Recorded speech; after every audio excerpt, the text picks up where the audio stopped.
surga, Bapa yang baik, Bapa yang penuh kasih, kami mengucap syukur Tuhan untuk pagi hari ini Tuhan. Seberapa kami yang ada di tempat ini Tuhan, kami mau menyukakan hati-Mu Tuhan. Kami mau menyembah Engkau Tuhan Yesus. Terima kasih Tuhan. Kami percaya Tuhan kalau saat ini kami berada di tempat ini Tuhan, itu karena kemurahan, karena kasih-Mu Tuhan Yesus. Sepanjang minggu ini penyertaan Tuhan yang sempurna turun setiap kami Tuhan. Oleh sebab itu biarlah pagi hari ini kami boleh bersyukur Tuhan. Kami boleh datang beribadah dengan sepenuh hati kami Tuhan Yesus. Biarlah lawat setiap kami yang sudah hadir Tuhan. Kami berdoa untuk saudara kami yang masih dalam perjalanan. Biarlah Tuhan, malaikat Tuhan menyertai sepanjang perjalanan sampai di gereja kami dengan selamat tanpa kekurangan satu apapun Tuhan.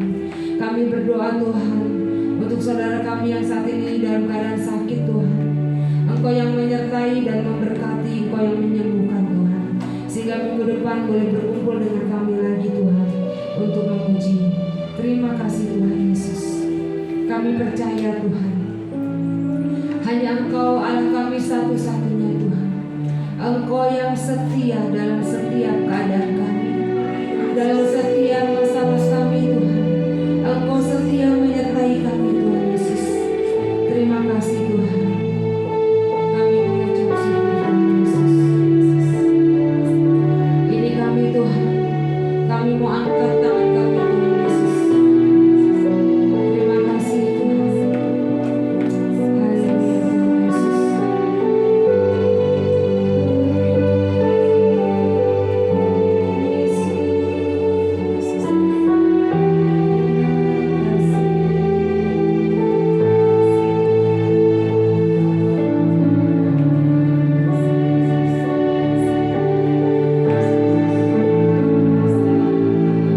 Kau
Tuhan, mulai saat ini sampai selama-lamanya.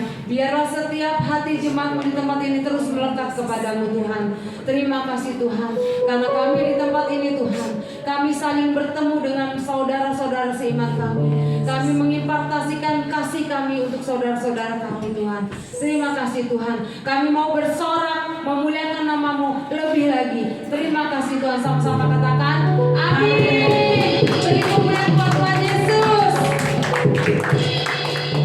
Di tempat ini kita melepaskan rindu untuk teman kita. Kita akan berkata, aku mengasihimu, aku merindukanmu. Aku mengasihimu. Haleluya. Kita akan tepuk tangan di kepala.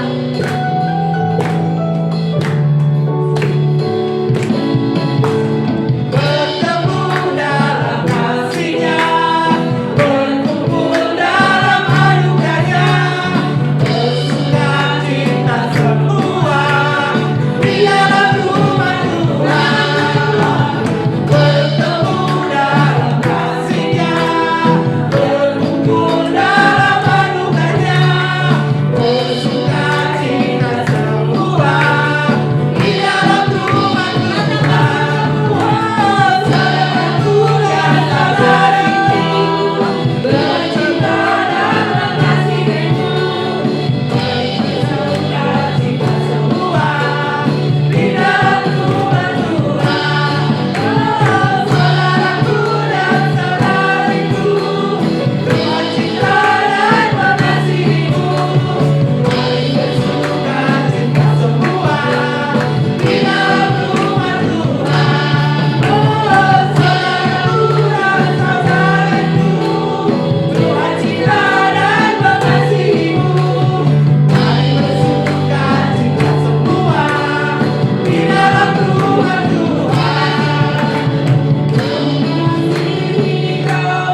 sudah Kau lakukan bagi hidup kami. Biarlah hidup kami senantiasa dekat dan melekat kepada Tuhan.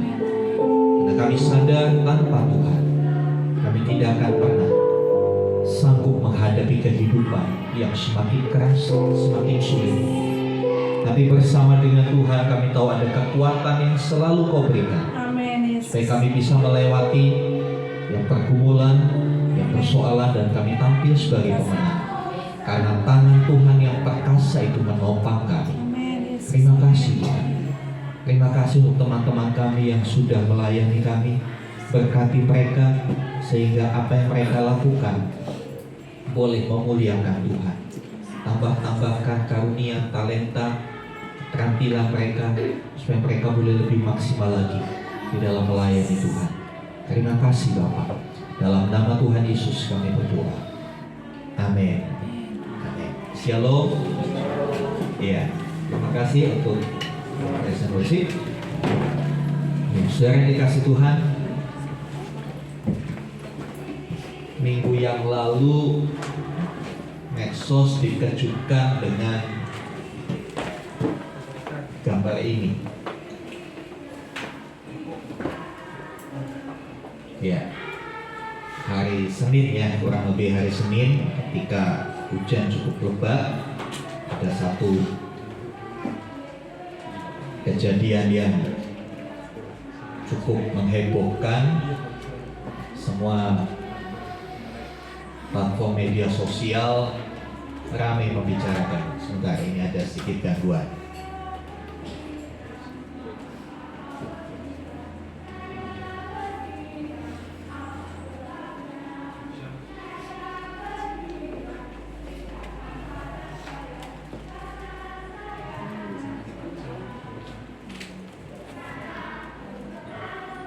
Ya, melihat ya, gambar ini begitu viral dalam satu minggu ini.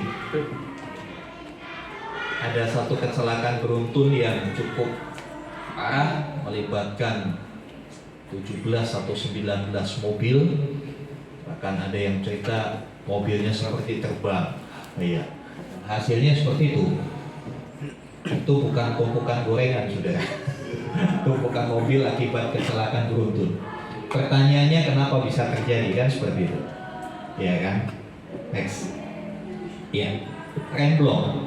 Dugaan awal dikatakan rem satu mobil tronton yang memuat begitu banyak kardus over capacity ya, di luar kemampuan daya angkutnya, itu meluncur dengan begitu, sebetulnya nggak begitu kencang sekali, antara 50 sampai 60 km per jam, tapi posisinya hujan dan jalanan menurun.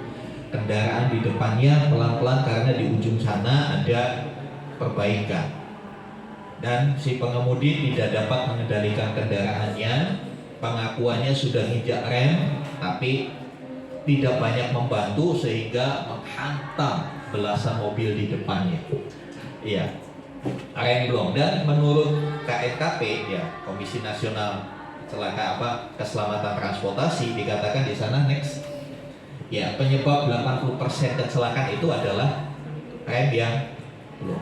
Beberapa tahun yang lalu di Jalan Transyogi, daerah Cibubur, satu tangki memuat bahan bakar melaju begitu kencang, beberapa motor di depannya tergilas habis karena remblong. Saudara yang dikasih Tuhan, menarik fenomena remblong ini.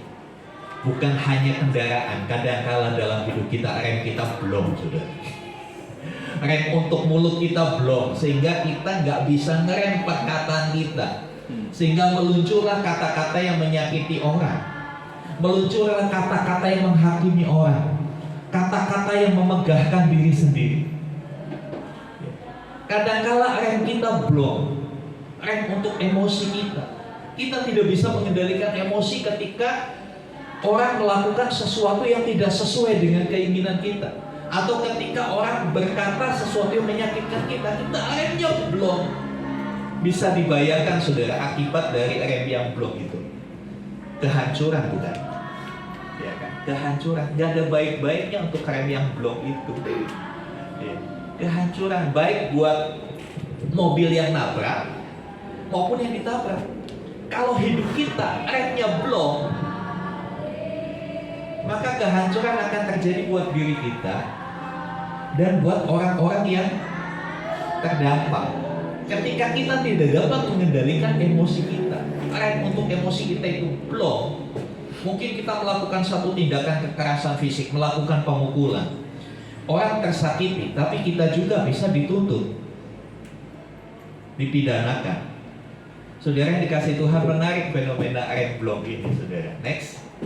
Ya, saudara, kehidupan adalah sebuah perjalanan. Ya kan? Kehidupan itu sebuah perjalanan. Ya, kehidupan tentunya tidak berhenti di satu titik. Kehidupan berubah dari satu tempat ke tempat lain. Berubah dari satu situasi ke situasi yang lain. Di satu kondisi ke kondisi yang lain. Tapi coba kita akan lihat. Ya, kehidupan ternyata bukan sekedar perjalanan dari lahir menuju kematian. Ya kan? Kalau kita pikir hidup manusia, rutenya kan begitu, saudara. Lahir, seneng kan punya anak, lahir, ketawa-ketawa, udah mulai lucu, udah mulai repot tuh papa mamanya jagain, ya. Dikit-dikit hilang keluar rumah, sehingga beberapa rumah itu dikasih pagar yang setinggi begini gitu ya. Sudah mulai anak-anak sekolah, mulai kesulitannya berbeda. Anak-anak ketika anak-anak kita sekolah masuk SD, belajar baca, aduh kok nggak bisa baca ya, gitu ya. Tapi kok mencet handphone pintar, tapi suruh baca pelajaran nggak bisa. Ya, kesulitan buat orang tua. Ketika mulai remaja, mulai lagi orang tua masuk dalam fase kehidupan yang berbeda, kesulitan yang berbeda. Ya, ibarat sebuah perjalanan, mulai ada liku-likunya. Yang tadinya lurus sekarang sudah mulai ada belok kiri, belok kanannya, ada tikungan, ada perempatan, ada lampu merah, ada palang kereta api. Ketika remaja mulai ABG, orang tua sibuk menjaga anak-anaknya supaya tidak terjerumus dalam pergaulan yang salah. Ketika mulai kuliah, orang tua makin bingung lagi. Sepertinya pengeluaran tidak ada batasnya. Sepertinya pengeluaran itu unlimited. Bukan hanya bayar kuliah, bayar kos, uang makan, uang pulsa, uang kerkom, dan lain sebagainya. Mulai tanjakan demi tanjakan kita harus hadapi dalam kehidupan ini. Ketika anak selesai kuliah menginjak dewasa, kita bingung. Ya, waduh, siapa kira-kira calon mantu saya dan sebagainya. Iya kan? Mulai ada satu. Ya itulah realita kehidupan manusia. Bahkan ketika anak sudah menikah, apakah kehidupan cuma selesai sampai di situ? Tidak. Ketika anak sudah mulai menikah, menunggu cucu, ada kesulitan yang berbeda lagi di sana. Di fase-fase ini kesulitannya sudah kembali kepada diri sendiri. Waduh, kenapa tensi ini naik terus? Padahal makan sudah dijaga. Ya. Kenapa kolesterolnya melonjak? Padahal sudah menghindari makanan-makanan yang mengandung kolesterol. Nah, itulah siklus hidup manusia. Sampai pada akhirnya satu titik. Suka atau tidak suka, panggilan Tuhan itu akan datang kepada setiap kita. Dan itu satu yang pasti, tidak bisa ditolak, tidak bisa ditunda, ya. Tidak bisa juga dipercepat. Ya. Saya masih ingat di kota kelahiran saya ada tetangga saya itu keren banget, tapi keren hal yang negatif. Bunuh diri 7 kali, baru mati angka 8. Bunuh diri sampai 7 kali kagak mati-mati. Minum baygon bisa diobati, gantung diri talinya putus. Jadi ikat di atas, ternyata yang buat ikatnya patah, jadi jatuh dia, jadi nggak mati. Berulang kali pakai memutus nadi, pakai silet, nggak mati juga. Sampai yang ke-8 baru mati. Saudara, itu bukan contoh yang perlu ditiru. Tapi saya mau katakan bahwa kematian adalah satu hal yang pasti buat setiap kita. Suka tidak suka, kita semua ini antri untuk menghadap Tuhan. Cuma antriannya nggak punya nomor. Kalau antrian BPJS masih punya nomor, ya kan? Nomor sekian, nomor sekian. Tapi antrian kita menghadap Tuhan nggak ada yang punya nomor. Saya mau katakan, terus terang belum tentu yang usianya lebih tua bisa duluan dari kita. Belum tentu. Belum tentu yang sakit-sakitan terus lebih dulu berangkat, belum tentu. Nah, saudara yang dikasih Tuhan, tapi perjalanan hidup manusia sejatinya bukan sekedar dari lahir hingga wafat saja. Bukan berbicara masalah kronologinya. Lahir tahun berapa, menikah tahun berapa, punya anak tahun berapa, ya kan? Meninggal tahun berapa. Bukan bicara masalah kronologis. Ya, tetapi kehidupan adalah sebuah perjalanan menuju keserupaan dengan Kristus. Itulah rencana Allah untuk setiap kita. Kehidupan adalah sebuah perjalanan menuju keserupaan dengan Kristus. Jadi setiap kita ya, dirancang oleh Tuhan supaya kita di dalam urutan waktu, di dalam kronologi hidup kita itu semakin serupa dengan Kristus. Coba kita lihat ayatnya. Roma 8 ayat 29. Tolong saudara Satria. Roma 8 ayat yang ke-29.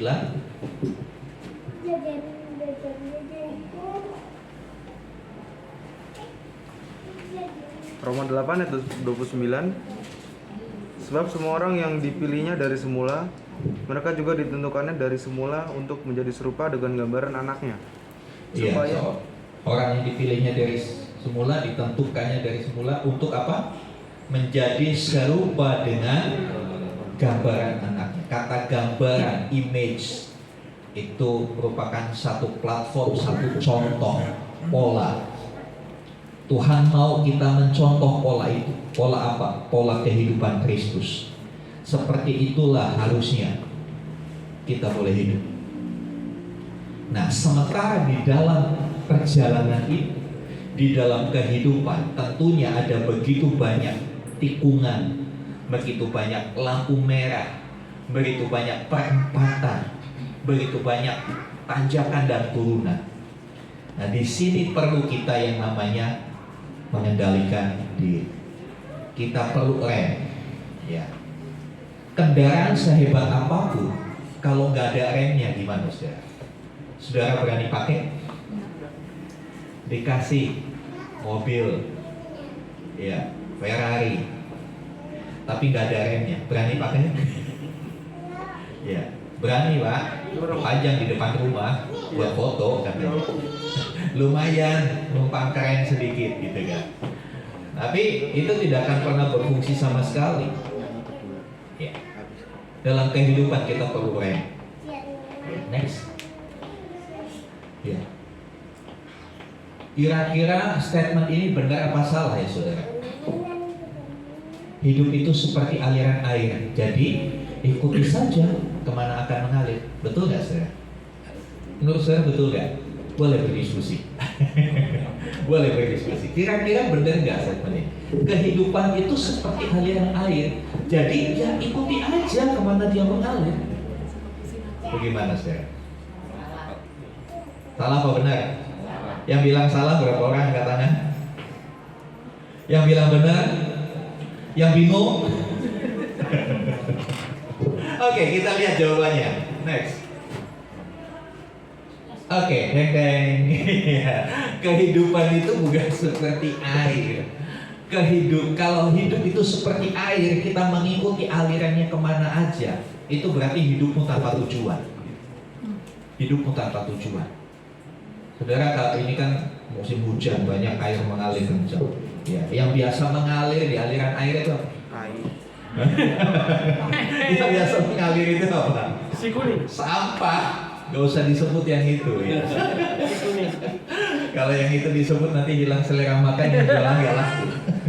Jadi saudara yang dikasih Tuhan, hidup itu gak bisa hanya mengalir aja. Hidup harus punya tujuan. Mau kemana?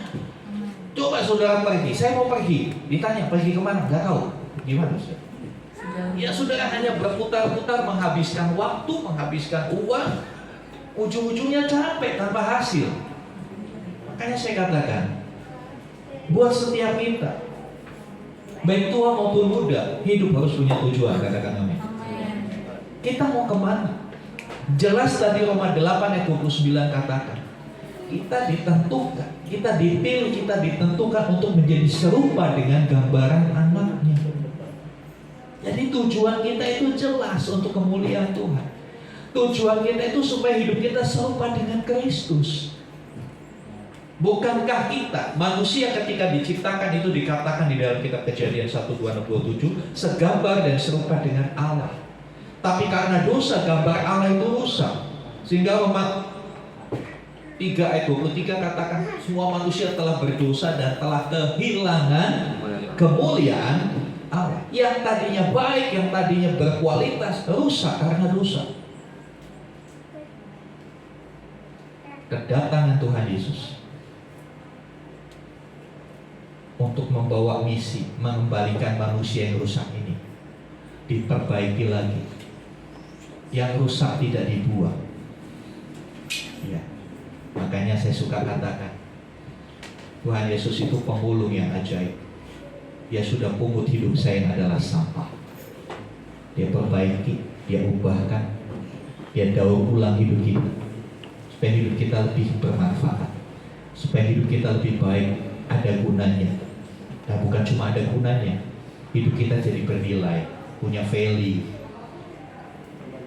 Nah, saudara yang dikasih Tuhan, jadi hidup bukan hanya mengalir, mengikuti. Bahaya kalau hidup kita mengalir, ya kan? Kalau dalam kantor semua korupsi, kalau hidup kita mengalir, ya semuanya korupsi, saya ikut korupsi. Seperti itu kalau saudara berpandangan hidup itu mengalir. Hidup tidak mengalir, tapi hidup harus punya tujuan. Kita mau kemana? Kita mau apa? Yang punya tujuan aja bisa tersesat, betul gak? Yang pergi dengan tujuan yang pasti aja bisa nyasar, bisa mengalami kecelakaan, apalagi nggak punya tujuan. Oke, next kita akan lihat. Ya, hidup harus punya rem. Ya, karena hidup itu tidak semulus yang dikisahkan di drama-drama, tidak seindah yang ditampilkan di sinetron dan FTV. Ya kan? Kalau di FTV kan awalnya susah, kemudian ketemu orang kaya, diangkat anak, gitu kan? Ya kan? Itu basi banget seperti itu, saudara. Ada pemuda miskin, tiba-tiba ditabrak mobil mewah, yang nabrak cewek anaknya orang kaya, jatuh cinta. Tidak sesimpel itu hidupmu. Yang anak-anak muda jangan beranggapan, jangan bercita-cita seperti itu. Hanya ada di FTV itu, saudara. Itu hanya lamunan, itu hanya hayalan orang-orang yang ingin kaya tanpa mau bekerja keras. Saudara yang dikasih Tuhan, hidup gak sesederhana itu. Hidup harus diperjuangkan. Hidup ada begitu banyak tantangan. Ya. Rencana Tuhan kita sudah lihat tadi. Tuhan ingin kita menuju kepada kesempurnaan Kristus. Apakah rencana Tuhan ini tidak ada hambatan? Apakah rencana Tuhan ini tidak ada partai oposisi? Ada. Ada pihak yang tidak suka ketika manusia diubah seperti semula. Ada pihak yang gak suka ketika manusia mengalami perubahan-perubahan ke arah kesempurnaan Kristus. Siapa? Iblis. Sebab itu iblis berusaha menggagalkan rencana Allah itu. Nah, caranya iblis itu saya perhatikan cuma dua: menahan dan mendorong. Ketika saudara lagi semangat-semangatnya melayani Tuhan, iblis akan tahan saudara. Ngapain sih kamu melayani? Kamu emangnya dapat apa? Kamu capek loh. Kamu bisa pakai jalan-jalan. Waktu kamu cari duit kan kepotong. Harus ada doa Natal, harus ada latihan. Udah gitu latihan gak kelar-kelar lagi, salah-salah dulu teman. Buat apa? Iblis menahan. Ketika saudara mulai rindu untuk baca Alkitab, ketika saudara biasanya di awal tahun orang berkomitmen saya akan baca Alkitab tiap hari. Cuma nggak tahu tiap hari sampai kapan. Kadang-kala baru pertengahan tahun sudah mulai bolong-bolong. Survei membuktikan demikian, saudara. Iblis akan menahan. Ketika pagi saudara biasa bangun pagi baca Alkitab, iblis akan tahan. dibuat kita nyaman tidur, dibuat kita sebentar lagi, 5 menit lagi, 5 menit lagi, akhirnya kesiangan. Iblis itu menahan. Pekerjaan pertama iblis menahan.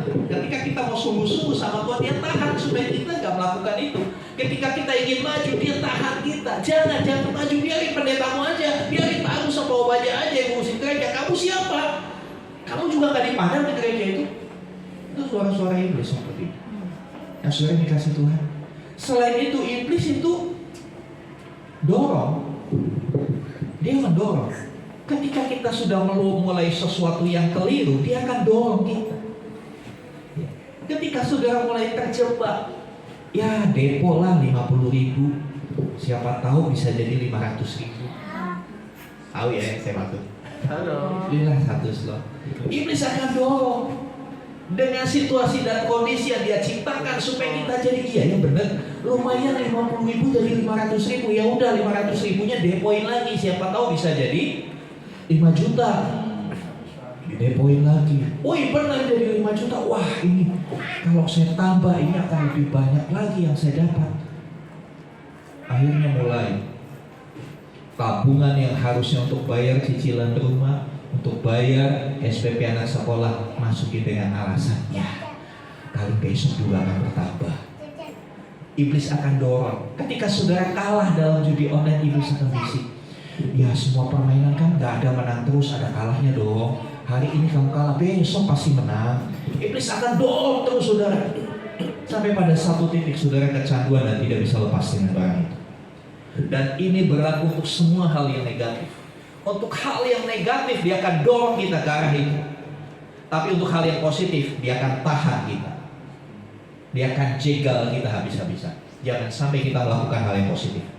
Jangan sampai kita melakukan kebenaran, ditahan habis dengan berbagai alibi, dengan berbagai jalan pikiran. Tapi ketika itu negatif, itu didorong. Nah, di sini kita perlu ketika iblis mendorong kita, mendorong emosi kita untuk berkonfrontasi dengan orang yang mungkin menyakiti kita. Iblis akan dorong, ayo, harga diri lu udah diinjak-injak. Masa sama dia aja lu gak berani? Kamu kan punya teman-teman yang bisa dukung kamu. Bukan cuma kamu loh yang disepelekan, keluarga besar kamu. Itu kan yang kadang-kala muncul dalam bentuk pikiran-pikiran sekilas. Memang tidak ada suara iblis yang berbisik, hai anakku pukullah dia, gak ada. Tapi itu iblis itu masuk dengan istilah Alkitabnya panah berapi. Panah berapi yang masuk ke dalam lintasan pikiran kita. Ketika pikiran kita kena itu, kita mulai mempertimbangkan, iya kan? Iya, benar juga ya. Dia bukan cuma meremehkan saya, tapi keluarga besar saya diremehkan. Gak bisa dibiarin. Lalu dibisikin lagi. Ini bisikannya agak rohani. Sekali-kali harus dikasih pelajaran. Kita aja nggak pernah belajar, pasti pelajaran sama orang. Ya, orang itu harus dikasih pelajaran. Seringkali kan kita ngomong, kita dengar kan percakapan-percakapan seperti itu. Gak bisa dibiarin, kasih pelajaran, lawan. Sekali-kali kamu bentak, kamu marah, kamu keberteja, tampar kalau perlu. Saudara, itu adalah dorongan. Seperti kecelakaan di Cipularang. Saya percaya tidak ada satu pengemudikan yang menghendaki kecelakaan beruntun seperti itu. Si sopir tidak berencana sama sekali. Tapi kondisi ketika dia sudah mulai lalai, dia berada di jalur cepat dalam penurunan, dia tidak turunkan giginya, masih posisi gigi 5 dalam posisi penurunan, muatan banyak, itu daya dorongnya luar biasa. Sistem brake system ya, sistem pengereman sekuat apapun ketika penurunan jalan licin, persnelan gigi tinggi, muatan berat, itu daya dorongnya bahkan di rem pun akan tetap meluncur. Sebagai contoh, kalau handphone ini saya taruh di tempat yang miring, semakin menurun, walaupun nggak ada gas ini dia akan meluncur. Karena apa? Beban di belakangnya. Saudara dikasih Tuhan, Iblis ngerti banget kondisi kita. Dikala beban hidup berat, dikala tantangan pergumulan berat, dia akan coba dorong diri kita dan kau meluncur hancuran hidup. Makanya kita perlu punya rem tambahan. Oke, next. Apa itu? Mazmur 119 ayat 9. Kita buka sama-sama. Mazmur 119 ayat 9. Yuk, bunyinya next. Kita baca 2-3. Dengan apakah seorang muda mempertahankan kelakuannya bersih, dengan menjaganya sesuai dengan firman. Memang di sini dikatakan dengan apakah seorang muda, tapi tentu ayat ini bukan hanya buat orang muda. Kenapa? Orang tua juga belum tentu kelakuannya bersih. Benar apa betul? Ya kan? Dengan kata lain, kita dibawa pada satu pemikiran. Dengan apa sih kita mempertahankan kelakuan kita bersih? Dengan apa kita menjaga hidup kita tetap kudus, tetap benar di hadapan Tuhan? Dengan pengetahuan? Tidak. Buktinya, orang-orang yang melakukan kejahatan itu bukan orang-orang bodoh, orang-orang yang pintar. Ya kan? Semakin pintar orang, kadang-kala kepintarannya dipakai buat mintarin temannya. Ngerti ya maksud saya? Bahasa Jawa. Kadang-kala orang pintar itu kepintarannya bukan digunakan untuk hal yang positif, tapi dipakai untuk pintarin temannya. Ya. Dengan kekayaan, apakah jaminan orang kaya hidupnya benar? Tidak. Tapi satu yang jelas, firman Tuhan berkata, dengan menjaganya sesuai dengan firman-Nya. Jadi firman Tuhan itu adalah rem dalam hidup kita. Dia bukan hanya map, ya, bukan hanya petunjuk arah, tapi firman Tuhan juga rem buat kehidupan kita. Kita akan lihat next. Ya, apa sih manfaat firman Tuhan? Kita buka dalam 2 Timotius 3:16. 2 Timotius 3 ayat yang ke-16. Ya. Saya ambil dari terjemahan bahasa Indonesia masa kini. Jadi sedikit saya kasih informasi saudara, kadang-kala pengkhotbah menggunakan terjemahan yang berbeda dari Alkitab yang Bapak Ibu pegang. Itu bukan sesat, saudara. Terjemahan itu ada macam-macam. Dan Alkitab ini adalah buku yang paling luar biasa. Ya. Pernahkah saudara menemukan suatu buku yang proses penulisannya 1500 tahun? Ya, buku ini proses penulisannya 1500 tahun. Terdiri dari 3 bahasa asli, bahasa Ibrani, Aram, dan Yunani. Ditulis oleh puluhan orang yang berbeda latar belakang, berbeda zaman, tapi temanya sama, tentang keselamatan manusia. Dan buku ini luar biasa. Kenapa? Kemarin hari Jumat saya mengikuti webinar dari Lembaga Alkitab Indonesia. Ini sudah diterjemahkan ke dalam 3.457 bahasa. Pernah ada buku atau novel yang diterjemahkan ke banyak bahasa. Ini sudah diterjemahkan, bisa dibaca dalam 3.457 bahasa, baik bahasa nasional maupun bahasa daerah. Yang nggak ngerti bahasa Indonesia mau baca kita pakai bahasa Jawa ada, mau pakai bahasa Sunda ada, bahasa Karo ada, bahasa Toba ada. Keren banget. Ya, jadi terjemahan Alkitab yang dipakai itu macam-macam. Nah, terjemahan bahasa Indonesia masa kini itu diterjemahkan disesuaikan dengan konteks zaman sekarang. Karena terjemahan yang Bapak Ibu pegang itu tahun 74. Bahasa di tahun 74 dengan bahasa kita sekarang tentu banyak perbedaan. Contoh, kata galau. Kata galau ya, itu baru muncul beberapa tahun belakangan. Tahun 80-an yang sudah lahir tahun 80-an kenal kata galau? Gak ada. Ya, gak ada. Tapi sekarang dengan bilang galau, dari anak kecil sampai orang tua tahu artinya apa. Kata galau ini kan diterjemahkannya susah, tapi kita ngerti. Coba saya tanya, Elvis, galau itu artinya apa? Hah? Sedih. Cuma sedih doang. Gimana? Kompleks kan? Bukan hanya sedih kan? Kata galau itu tidak bisa diterjemahkan galau sama dengan sedih, enggak? Iya kan? Tapi banyak, ada sedih, ada jengkelnya juga, ya kan? Ada bingungnya juga, ya kan?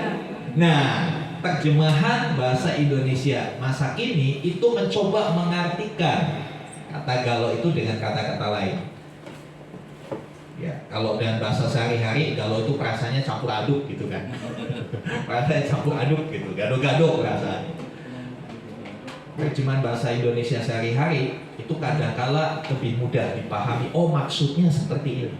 Jadi Alkitab dibuat banyak terjemahan, tidak mengurangi keaslian Alkitab, tidak mengurangi validitas dan reliabilitasnya, kesahannya dan dapat dipercayanya Alkitab itu, tapi justru dengan terjemahan yang bermacam-macam, pembaca dibuat paham, oh maksudnya seperti ini. Karena ini buku kuno, 1500 tahun ditulis. Oke, kita baca 2 Timotius 3:16, semua yang tertulis dalam Alkitab. Nah, kalau gini kan kita paham. Kalau dalam terjemahan baru, segala tulisan yang diilhamkan Allah, segala tulisan, bingung, iya kan? Tapi yang dimaksud segala tulisan adalah semua yang tertulis dalam Alkitab, diilhami oleh Allah dan berguna. Jadi apa yang di dalam Alkitab berguna? Apa bergunanya? Yang pertama, untuk mengajarkan yang benar. Yang benar itu harus diajarkan, yang salah nggak perlu diajarkan. Siapa di sini orang tua yang ngajarin bohong anaknya? Kalau ada, bertobat. Iya kan? Tapi anak kita nggak usah diajarin bohong, udah pintar bohong, betul nggak? Udah pintar.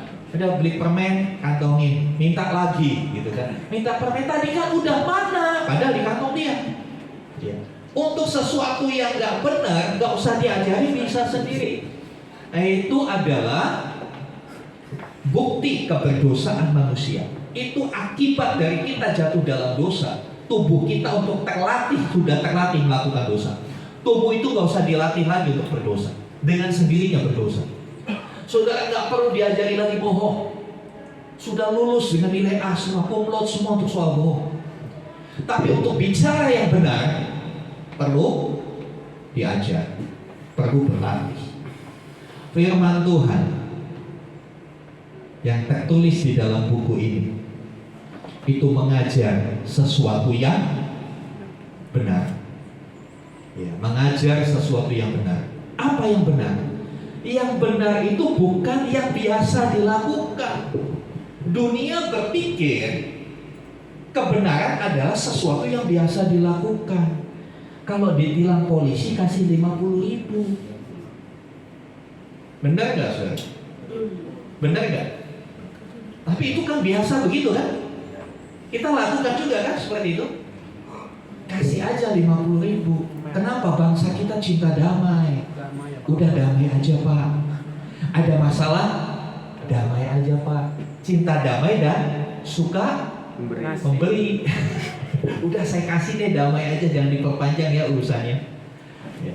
Itu kebiasaan. Apakah itu satu value? Apakah itu satu nilai tentang kebenaran? Bukan. Di pasal KUHP itu masuk pasal gratifikasi, suap. Ya kan? Tetapi masyarakat kita sudah menganggap itu sebagai suatu kebenaran. Alkitab gak seperti itu. Alkitab berbicara soal kebenaran yang mutlak. Kebenaran yang mutlak itu tidak bisa diubah. Kebenaran yang mutlak itu tidak bisa diubah. Contohnya kebenaran yang mutlak. Semua manusia telah berbuat dosa. Mutlak kan gak bisa diubah. Ada orang yang tidak berbuat dosa? No. Itu kebenaran Alkitab. Dan Alkitab itu mengajar hal yang demikian dalam hidup kita. Selanjutnya, ya, apa gunanya lagi Alkitab? Firman Tuhan untuk menegur dan membetulkan yang salah. Untuk menegur. Menegur bukan ketemu orang, hei, bukan, itu menyapa. Ya kan? Menegur itu ketika salah kita tegur. Kamu salah, tapi firman Tuhan bukan hanya menunjukkan kesalahan, bukan hanya menyatakan kesalahan, tapi membetulkan kesalahan itu.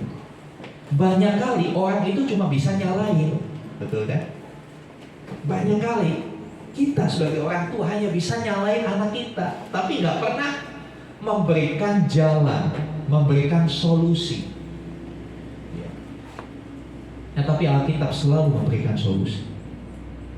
Ya, ketika ada pertikaian di sebuah komunitas, maka firman Tuhan bukan hanya menegur pertikaian itu, tapi firman Tuhan juga menunjukkan yang benar. Menunjukkan yang benarnya gimana. Saudara yang dikasihi Tuhan, dahsyat sekali tulisan yang diilhamkan Allah. Ya, inilah rem buat hidup kita. Next. Bukan hanya menegur dan membetulkan yang salah, tetapi Alkitab itu untuk mengajar manusia supaya hidup menurut kemauan Allah. Selama ini manusia hidup menurut kemauannya sendiri. Karena dosa, manusia hidup menurut kemauannya sendiri. Ya, nyanyi sih boleh, suka-sukamu Tuhan, suka-sukamu Tuhan. Tapi dalam kenyataannya banyak orang berkata, ini hidup gue, suka-suka gue kan. Betul ya saya? Bahkan mungkin tanpa sadar kita pun mengucapkan hal ini kan hidup gue, ngapain atur-atur hidup, suka-suka gue. Nah, saudara yang dikasih Tuhan, Alkitab mengajar bagaimana supaya kita bisa hidup sesuai kemauan Tuhan, sesuai dengan apa yang Tuhan kehendaki dalam hidup kita. Jadi ada batasan-batasan.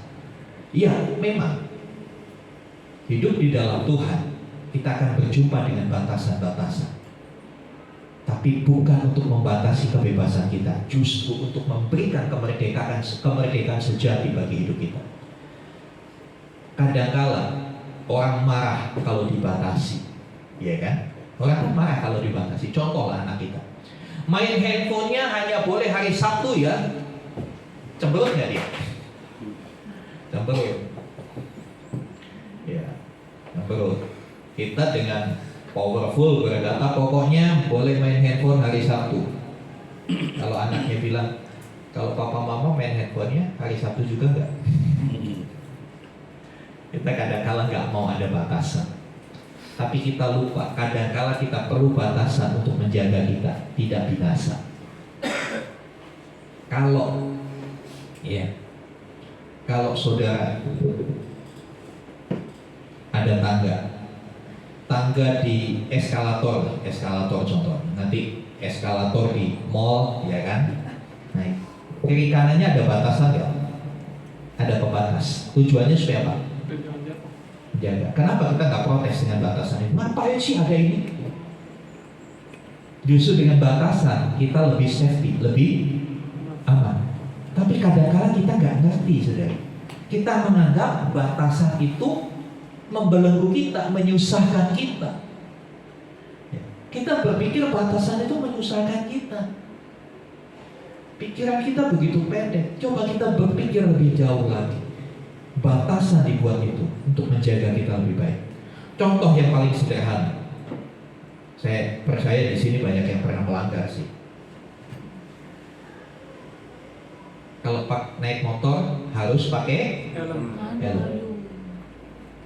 Apakah ada dalam peraturan itu naik motor harus pakai helm?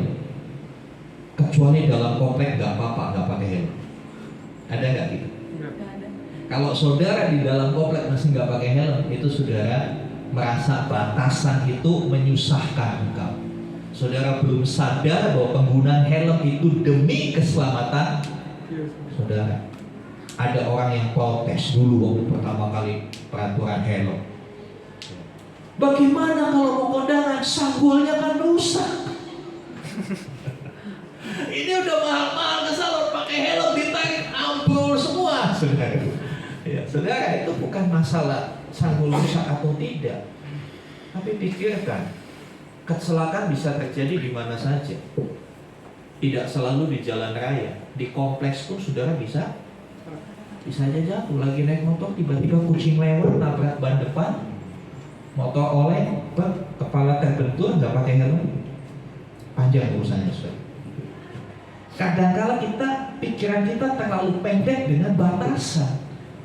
Kita nggak mikir maksudnya Tuhan membatasi hidup kita dengan peraturan, dengan firman-Nya. Semata-mata untuk keselamatan kita, untuk kebaikan kita. Ingat dalam sesi doa Bapa kami, bagian pertama jelas dikatakan Bapa kami. Bapak mana yang gak sayang anaknya? Bapak mana yang tidak mau memberikan yang terbaik buat anaknya? Bapak mana yang tidak mau melindungi anaknya? Dia Bapak yang baik. Dia berusaha melindungi kita. Dia tahu dunia ini begitu berat. Dunia ini begitu jahat. Sebetulnya Tuhan itu gak mau taruh kita di dunia. Tuhan itu sebetulnya taruh kita di Taman Eden. Suasana yang begitu ideal. Tapi karena dosa, kita harus usir ke tengah dunia yang sementara ini kita hidupi. Ke tengah dunia yang sementara ini begitu menyusahkan kita. Nah, saudara yang dikasih Tuhan, mari kita mau sadar bahwa setiap batasan yang Tuhan berikan dalam firman-Nya itu ibarat rem supaya kita tidak celaka, supaya kita tidak binasa. Kadang-kala kita hanya mengerti satu bagian dan tidak memahami bagian lain. Kita ngerti si rem itu penting, ya kan? Ngerti rem itu penting, tapi ketika kampas remnya habis, gak pernah diganti. Saudara tahu pentingnya rem, tapi saudara tidak pernah menjaga alat itu dengan baik. Saudara yang dikasih Tuhan. Ya, selanjutnya kita lihat. Ini manfaat firman Tuhan selanjutnya. Ya, rem harus selalu dijaga. Bagaimana menjaganya? Yang pertama, ya, baca firman Tuhan setiap hari. Baca firman Tuhan setiap hari, itu menjaga rem. Ketika hati kita mulai galau, ketika kita mengalami satu pergumulan yang berat sekali, atau ketika kita mengalami satu kesedihan yang mendalam, firman Tuhan akan memberikan jawaban apa yang harus kita lakukan dalam kondisi hari itu. Saya seringkali mengalami hal begitu. Ketika saya mengalami satu pergumulan dan saya baca Alkitab, maka Alkitab berbicara apa yang harus saya lakukan untuk kondisi yang saya sedang hadapi. Ketika saya pencet handphone, semuanya minta maaf sama saya. Ya, pencet M-banking, mohon maaf, saldo tidak cukup. Pencet GoPay, mohon maaf, tidak cukup. Pencet ShopeePay, maaf, saldo tidak tersedia. Ketika semua tidak tersedia, saya tetap baca firman Tuhan, karena firman Tuhan menyediakan solusinya. Solusi firman Tuhan berkata, burung di udara dia pelihara, bunga di padang dia hiasi, terlebih kamu, jangan khawatir tentang hidup. Itu yang membuat saya, oh ngerti, saya nggak perlu khawatir walaupun semua sudah minta maaf. Ya saya maafkan saja. Ya kan? Masa mau marah-marah? Apakah saudara ketika mau di ATM mau ambil terus minta maaf, saudara tonjok itunya mesin ATM-nya, dan saudara malah kena kasus. Ya kan? Tapi ketika ATM mau minta maaf, mohon maaf saldo tidak mencukupi, ya saudara maafkan lah, walaupun rada-rada sedih gitu ya. Firman Tuhan akan memberikan jawaban. Sebab itu baca firman Tuhan setiap hari. Amin. Amin. Tuhan dengar jawabanmu. Next. Bukan cuma baca, pelajari firman Tuhan. Pelajari, kenapa? Ini buku nggak semudah saudara baca novel. Kalau baca novel, saudara sekali baca aja udah ngerti. Tapi firman Tuhan kadang-kadang harus berulang kali. Apa sih maksudnya? Apa sih maksudnya ketika firman Tuhan berkata, hendaklah kamu mengenakan pikiran dan perasaan Kristus. Apa sih pikiran dan perasaan Kristus? Nah, di sini perlu langkah selanjutnya dari sekedar membaca, mempelajari. Mempelajari untuk cari tahu. Ya. Saya tidak perlu sebut, ada satu anak sekolah minggu kita. Kadangkala malam-malam saya mau tidur, handphone bergetar. Selamat malam Pak Gembala, Pak, titah itu artinya apa? Saya langsung jawab, titah itu perintah. Saya tahu anak ini lagi baca Alkitab, ketemu kata titah. Titah itu kan gak lazim di bahasa kita. Apa sih titah? Dia pernah tanya, Pak, bejana itu apa? Nah, kita kan taunya mangkok, baskom, tahu, ember. Tapi bejana gak tahu, dia tanya. Saya melihat ini anak, walaupun masih kecil, dia ingin belajar firman Tuhan. Ingin belajar firman Tuhan. Di sisi lain saya bersyukur, wah ini berarti jemaat umum, jemaat dewasa udah pintar-pintar semua, gak ada yang tanya sama saya. Udah ngerti semua Alkitab. Boleh dong saya jadwalin khotbah satu-satu. Boleh. Udah ngerti semua kan, gak ada yang tanya. Tapi ini anak dalam kepolosannya dia tanya, Pak, tabut itu apa? Udah, itulah mempelajari. Jadi ketika saudara baca ada yang gak ngerti, jangan di skip. Justru kadang-kala yang saudara gak ngerti itu merupakan jawaban buat pergumulan saudara. Kadang-kala kita baca Alkitab kan bablas. Ya. Coba kalau saudara membuka di dalam satu Tawarik, buka Tawarik deh. Buka kitab Tawarik.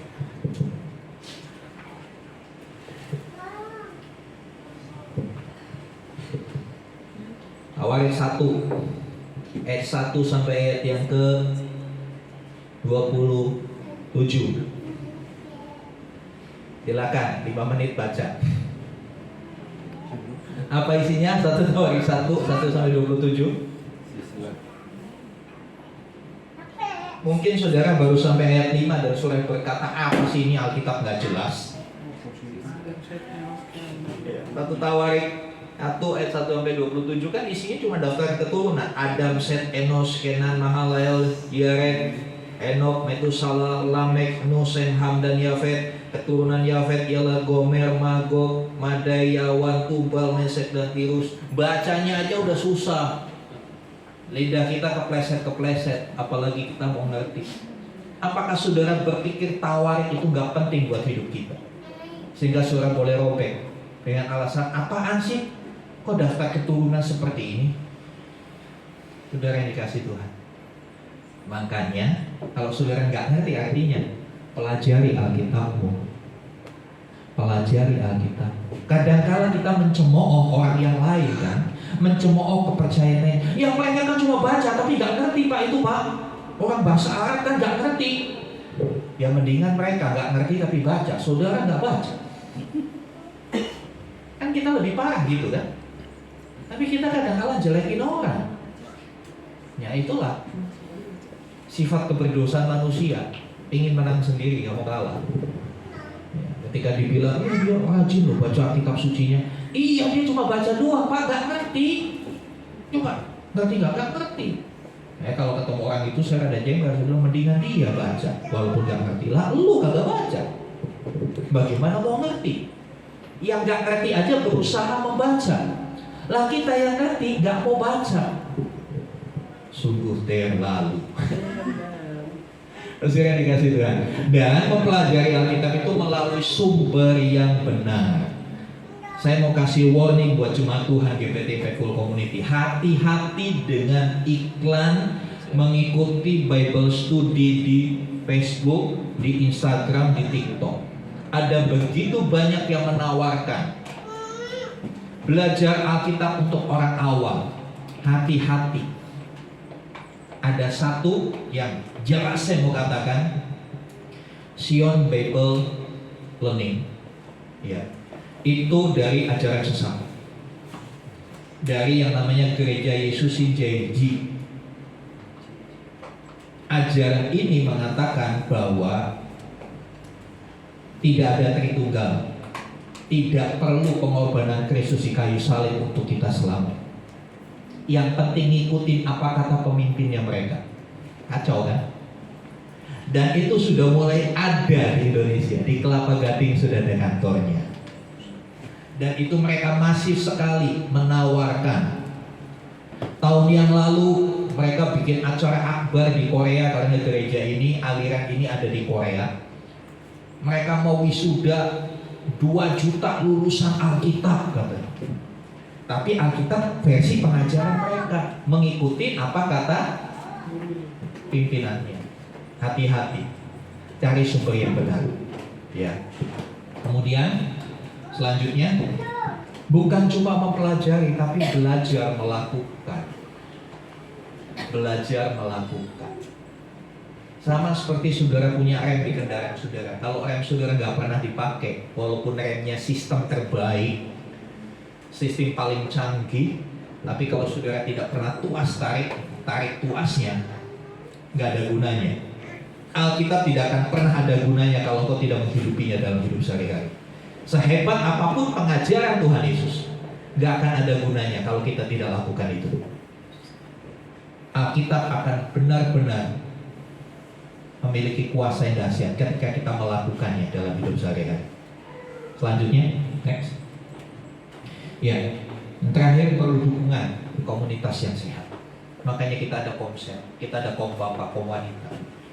Gunakan komunitas ini untuk saudara bertumbuh di dalam Tuhan. Untuk saudara bisa memperkuat rem saudara. Jangan sampai blong. Jangan sampai remnya blong.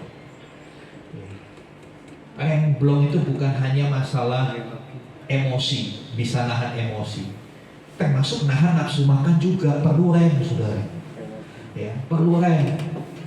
Nahan nafsu makan perlu rem. Ya. Karena apa? Kalau itu tidak ada remnya, yang susah kita juga. Ya, yang susah kita juga. Pengendalian diri itu untuk seluruh aspek hidup kita. Ya, pengendalian diri itu untuk seluruh aspek hidup kita. Supaya benar-benar hidup kita bisa berjalan sesuai dengan rencana Allah, bukan sekedar mengalir. Oke, next. Ya, ayo periksa rem. Bagaimana rem saudara? Apakah seringkali blong? Apakah hari-hari ini kita seringkali blong dalam hidup kita?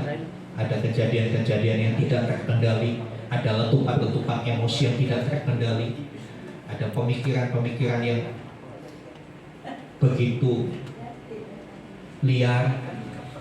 Mari tarik rem saudara, tarik tuas rem. Ya. Periksa rem saudara. Next.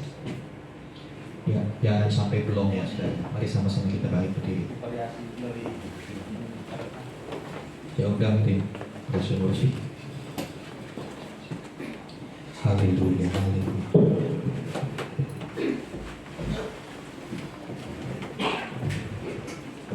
Haleluya. Satu hal yang perlu kita andalkan, perlu kita libatkan dalam hidup ini adalah kehadiran Roh Kudus. Roh Kudus adalah pribadi Allah yang diutus untuk menolong kita, orang percaya. Sebab di dalam proses ini begitu banyak tantangan, begitu banyak pergumulan. Dalam perjalanan kehidupan ada banyak tikungan,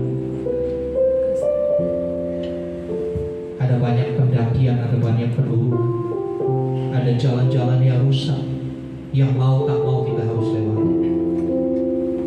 Selain firman-Nya yang menjadi petunjuk, kita perlu pribadi Roh Kudus yang menolong kita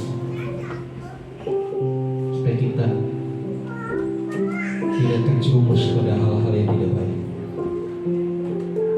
Musik dengan puji, peganglah tanganku.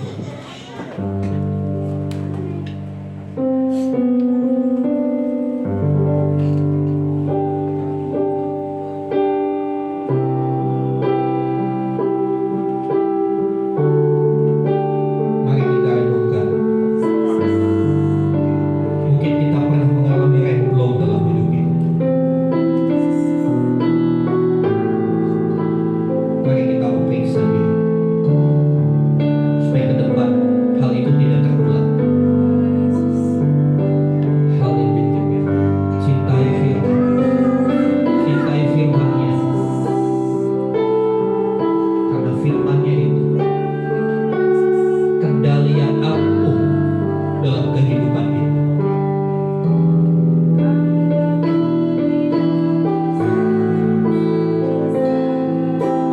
Kudus akan menerangi kita untuk bisa mengerti firman. Mari kita katakan bersama, peganglah tanganku Roh Kudus. Peganglah tanganku Roh Kudus, setiap hari ku tak dapat jalan sendiri tanpa Roh.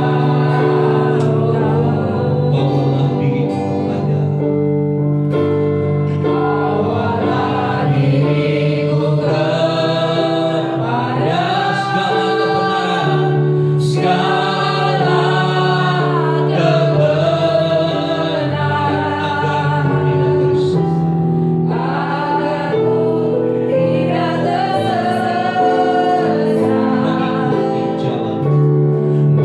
Mengikuti jalan, sekali lagi katakan, peganglah tanganku. Biar ini menjadi doa kita. Tanganku Roh Kudus, setiap hari. Katakan, ku tak dapat jalan sendiri tanpa Roh. Bawalah diriku kepada segala kebenaran, segala kebenaran, agar aku tidak tersesat, agar aku tidak tersesat. Mengikuti jalan kudus Tuhan.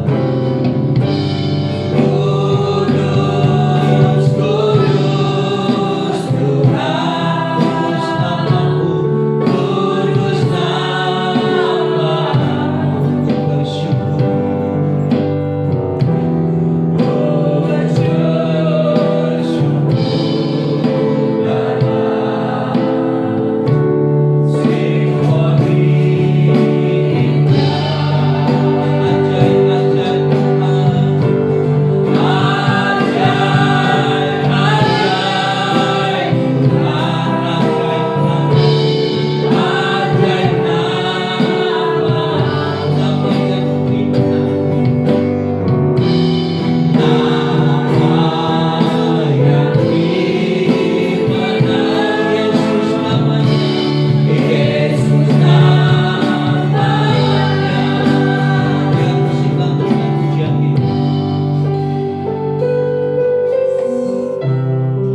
Roh Kudus akan menerangi setiap firman yang kita baca. Dia akan mengingatkan ayat-ayat, kata-kata di dalam Alkitab yang mungkin kita pernah baca beberapa tahun yang lalu. Ketika kau menghadapi satu kondisi di mana kau tidak mampu, di mana kau perlu petunjuk, Roh Kudus akan mengingatkan ayat yang pernah kita baca, yang pernah kita dapatkan. Entah berapa bulan, berapa tahun yang lalu. Karena itu, setialah membaca Alkitab. Setialah membaca Alkitab. Ketika saudara menemukan hal-hal yang membingungkan, hal-hal yang saudara tidak tahu, saudara boleh tanya saya. Saya akan coba jawab. Karena itulah rema buat jiwa, supaya hidupmu tidak terperosok kepada hal yang salah, supaya hidupmu tidak nabrak kiri nabrak kanan. Kita perlu rem yang patah. Baca Alkitab, baca Alkitab, baca Alkitab. Roh Kudus akan membawa kita kepada segala kebenaran. Roh Kudus akan menyingkapkan matamu, sehingga ketika engkau membaca, kau mengerti dan kau berkata, oh ini tuh maksudnya. Oh ternyata saya harus berlaku seperti ini.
mengajar kami tentang hal yang benar, untuk menyatakan kalau kami salah, menunjukkan, memperbaiki kelakuan kami,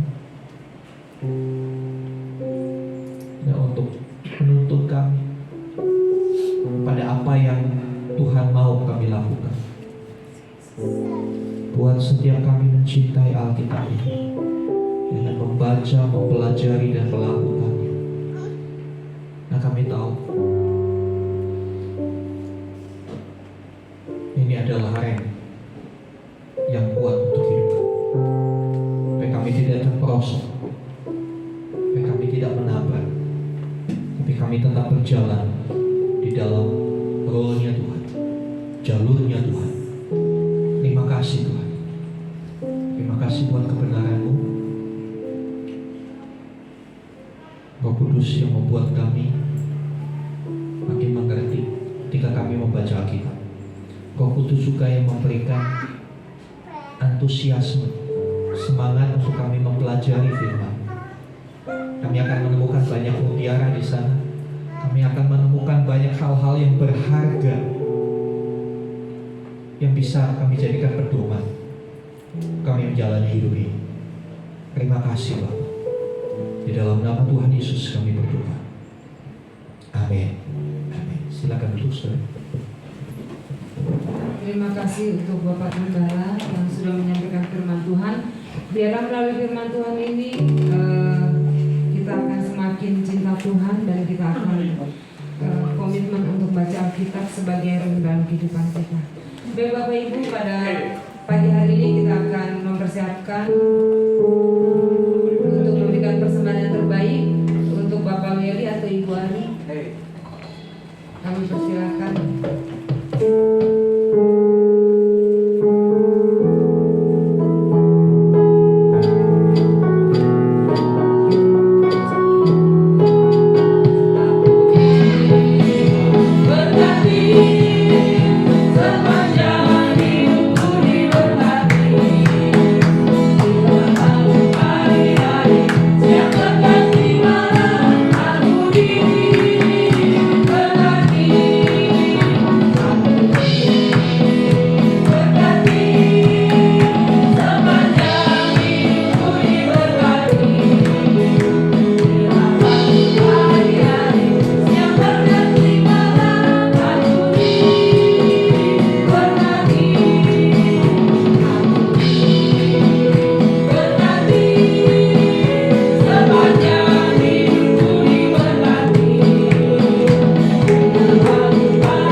Bapa di dalam surga, kami mengucap syukur Tuhan untuk ibadah pada pagi hari ini Tuhan.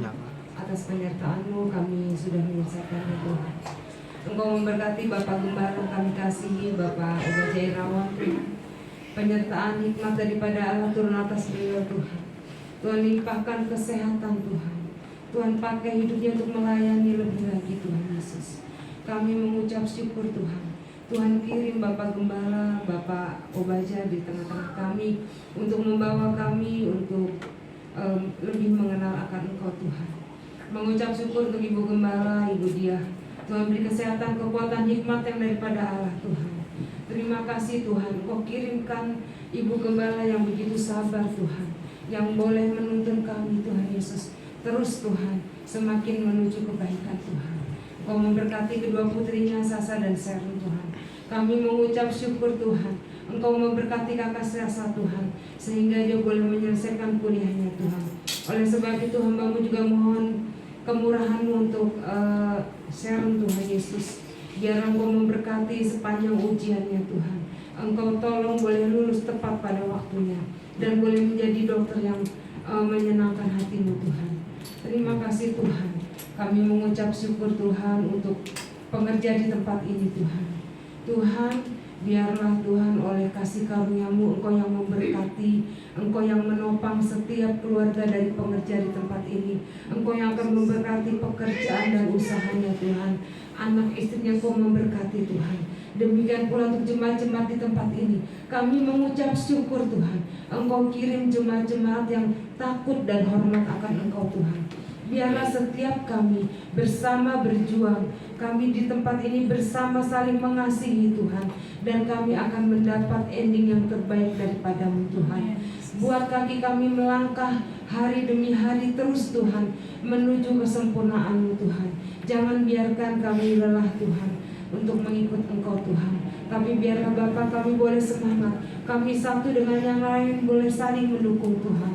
Terima kasih Tuhan untuk gereja ini. Engkau berkati Bu Limina sebagai pemilik dari ruko ini Tuhan. Belas kasihan Allah turun atas beliau Tuhan. Berkati usaha pekerjaan dan keluarganya Tuhan. Biarlah Tuhan Kau juga mampukan kami Tuhan untuk boleh mengontrak ruko ini kembali Tuhan. Bahkan kami percaya di dalam nama Tuhan Yesus, Engkau telah sediakan gereja pribadi buat setiap kami Tuhan. Engkau menyediakan tempat ibadah kami, sehingga kami tidak perlu mengontrak lagi Tuhan. Kami percaya Tuhan, firman-Mu iya dan amin.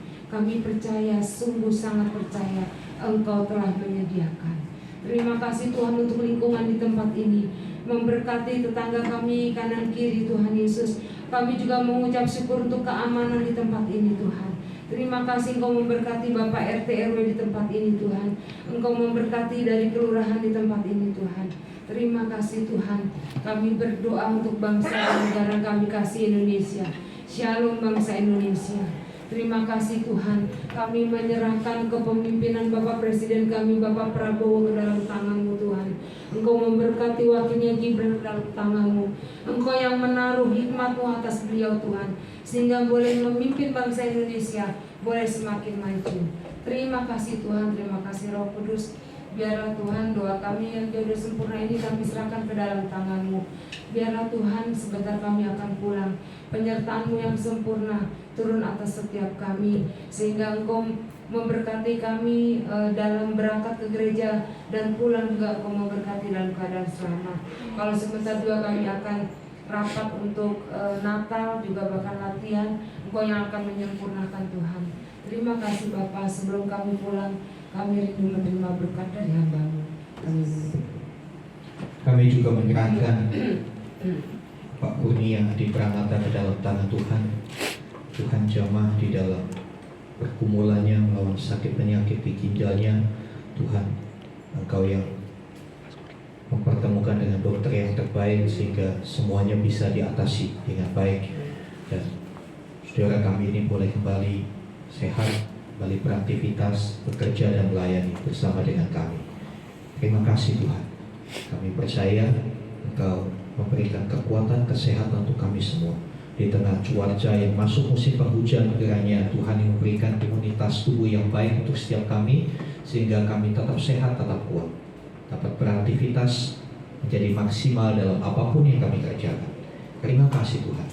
Mari saudaraku, buka hatimu, angkat tanganmu, dan sekarang terimalah rahmat anugerah dari Bapa di surga, di dalam kasih dan karya Tuhan Yesus, Juru Selamat, Tuhan yang begitu mengasihi. bersama dengan persekutuan pengurapan Roh Kudus. Terimalah berkat-berkat jasmani, terlebih lagi berkat rohani. Jadilah berkat dimanapun Tuhan menempatkan kita. Karena itu pergilah, jadikanlah semua bangsa murid. Baptislah mereka dalam nama Bapa, Anak dan Roh Kudus. Ajarlah mereka melakukan segala sesuatu yang telah kuperintahkan kepadamu. Dan ketahuilah ku menyertai kamu senantiasa sampai kepada akhir zaman. Demikianlah Tuhan Yesus akan datang kembali, menjemput kita, membawa kita masuk ke tempat yang telah Dia sediakan, supaya di mana Tuhan Yesus berada, di situ pun kita boleh berada. Dengan penuh iman dan ucapan syukur, kami terima semua berkat Tuhan di dalam nama Tuhan Yesus Kristus. Haleluya.